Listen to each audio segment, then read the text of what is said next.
Bienvenidos a esta primera exposición de experto del segundo módulo del curso.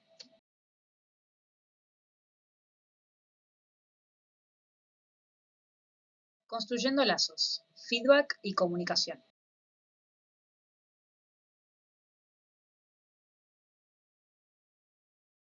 A lo largo del primer módulo, comprendimos qué significa enseñar en la virtualidad y cuáles son sus implicancias pedagógicas. Aprendimos que enseñar online implica articular de forma coherente los momentos sincrónicos y asincrónicos dentro de una secuencia didáctica que oriente y acompañe el aprendizaje. Reconocimos el aula virtual como un entorno distribuido, donde el conocimiento se construye a través de los recursos, las interacciones y las huellas del proceso. En este marco, el rol docente se amplía, pasa a diseñar experiencias y entornos de aprendizaje significativos. También destacamos la importancia de los encuentros sincrónicos como espacios vivos y participativos, y de las actividades asincrónicas como instancias para desarrollar autonomía y reflexión, acompañadas por la mediación docente. Por último, abordamos la evaluación en la virtualidad como parte integral del proceso, desde una mirada auténtica, formativa y coherente con los objetivos. En esta unidad pondremos foco en cómo sostener y potenciar estos recorridos a través de la tutoría y la comunicación entre el docente y el estudiante. Abordaremos las prácticas comunicativas y de acompañamiento que sostienen y potencian la experiencia de enseñanza y aprendizaje en entornos online. Veremos cómo la comunicación se convierte en una herramienta clave para orientar, motivar y acompañar a los estudiantes. Además, profundizaremos en el feedback, una herramienta fundamental para que la interacción entre docentes y estudiantes contribuya efectivamente al aprendizaje.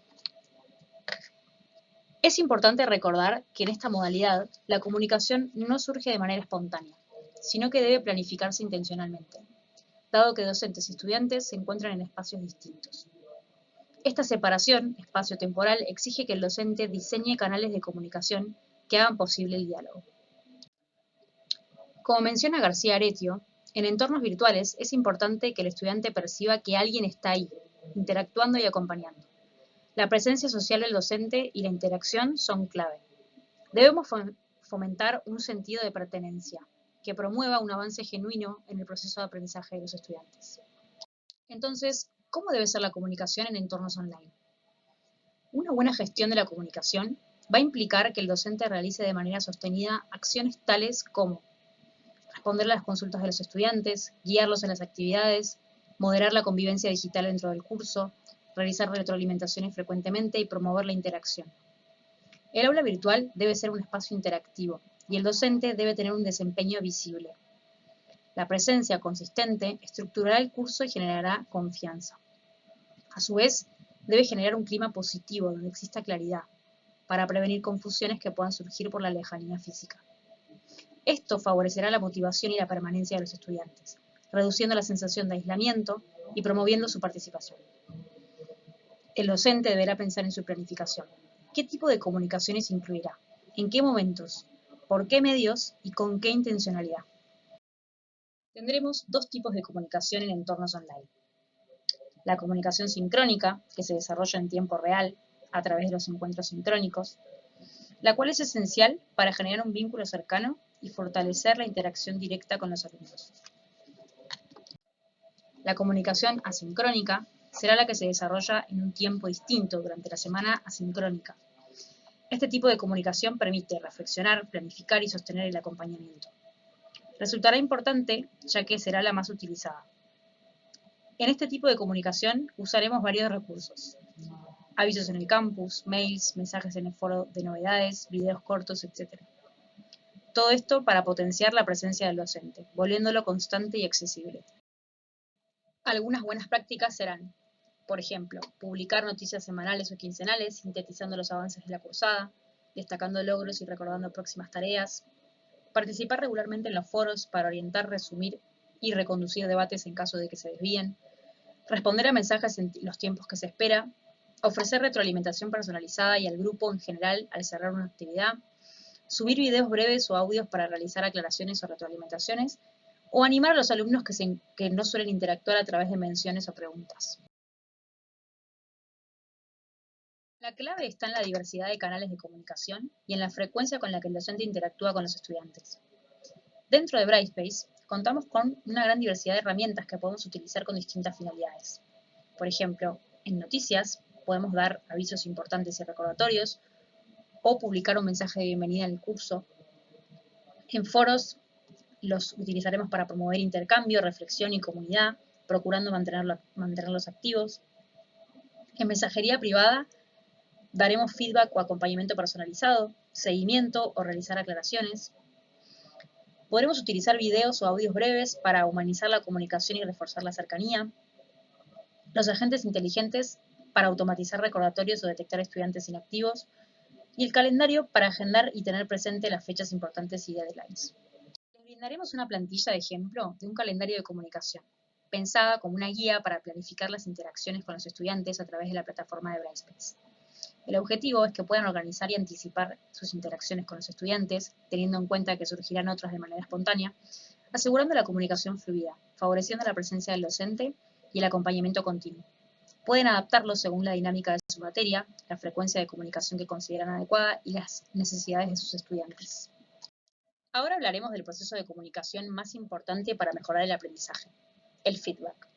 Definiremos el feedback como el proceso dialógico de acompañamiento que ayuda al estudiante a comprender cómo aprende, valorar sus procesos y resultados y autorregular su aprendizaje.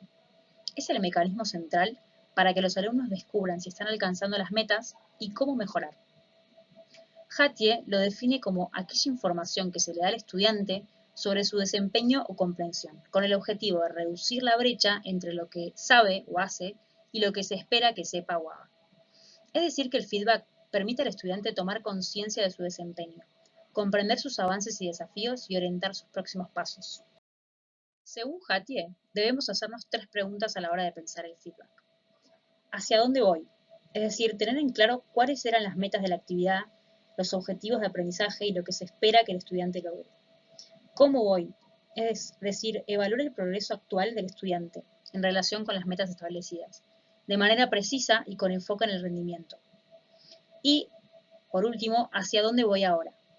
Que quiere decir guiar al estudiante sobre los próximos pasos y estrategias para alcanzar las metas. Este es el aspecto más poderoso del feedback. Diremos que un feedback efectivo tendrá las siguientes características. Está centrado en el rendimiento, no en la persona, que quiere decir que ofrece información sobre el desempeño del estudiante en lugar de las devoluciones generales sobre su persona. Genera autorregulación, es decir, ayuda al estudiante a convertirse en su propio evaluador y corregirse por sí mismo en una próxima oportunidad. Es específico y procesual. Indica no solo lo que está mal, sino cómo mejorarlo, y explica el proceso para que el estudiante pueda aplicarlo en el futuro. Es oportuno, ya que se da cuando el estudiante aún puede usarlo para mejorar su desempeño, y no solo al final de una tarea o de un periodo. Y se da en un clima de confianza. Si se da en un contexto de seguridad y de apoyo, el alumno puede interpretarlo como una oportunidad de mejora. De lo contrario, puede vivirlo como una crítica o una amenaza. Podríamos dar feedback en diferentes momentos. De forma instantánea en el momento que culmina la actividad o evaluación, por ejemplo al terminar una actividad en clase, o posterior, luego de unas horas o días. A su vez, puede darse en distintos formatos, escrito a través de mensajería o una devolución escrita en un ejercicio, o audiovisual a través de un video o un audio. Es importante tener en cuenta que el impacto del feedback va a depender tanto del mensaje en sí como de la disposición del estudiante para recibirlo. Retomando lo visto en el curso de evaluación en la universidad, les proponemos la siguiente estructura para formular el feedback. Comenzaremos por clarificar, es decir, empezamos el feedback con preguntas acerca de los contenidos que son poco claros o ideas que no están presentes. Seguiremos con la valoración. Vamos a enfatizar sobre los puntos positivos del trabajo hecho por el estudiante y destacar las fortalezas. En tercer lugar, expresaremos inquietudes y preocupaciones de aspectos no mencionados o realizados de forma poco clara o sin seguir los pasos o textos brindados durante la clase. Por último, haremos sugerencias de mejora. Les brindamos un ejemplo de feedback alineado con lo que venimos trabajando. Hola Juan, antes que nada quería preguntarte algo para asegurarme de haber interpretado correctamente tu trabajo. El propósito era analizar las estrategias de comunicación docente en entornos virtuales, aplicando los conceptos de presencia, acompañamiento y motivación intrínseca. ¿Podrías contarme un poco más sobre cómo pensaste la relación entre presencia docente y motivación del estudiante? Creo que esa conexión podría reforzar tu análisis. Quiero destacar que tu trabajo muestra una muy buena comprensión general del tema y que lográs conectar los conceptos teóricos con los ejemplos concretos, lo cual enriquece mucho la lectura. Además, tu redacción es clara y mantenés una estructura ordenada a lo largo del texto. Noté, sin embargo, que algunos puntos del desarrollo no están del todo fundamentados con las lecturas propuestas. Por ejemplo, cuando mencionas la autorregulación del aprendizaje, no haces referencia al texto de Zimmerman que vimos en clase, y eso debilita un poco el argumento. También, en la conclusión, se pierde algo de coherencia con los objetivos que planteaste al inicio. Te sugiero revisar esa parte teórica, incorporando las ideas de Zimmerman y vincularlas explícitamente con tus ejemplos personales. Además, podrías reformular la conclusión para que retome las ideas centrales del trabajo y refleje de forma más clara los aprendizajes logrados.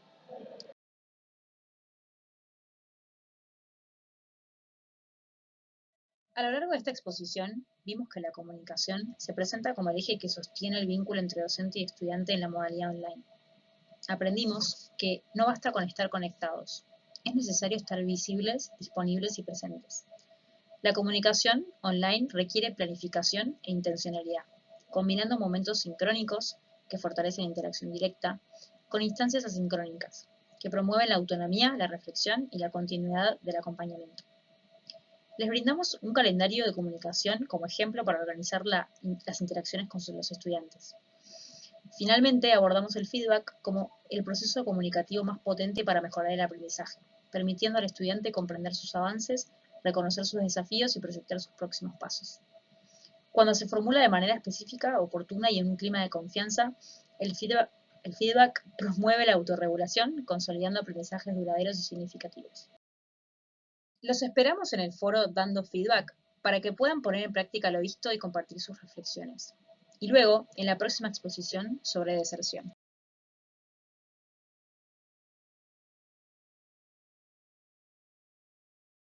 Llegamos al final de esta exposición. Muchas gracias.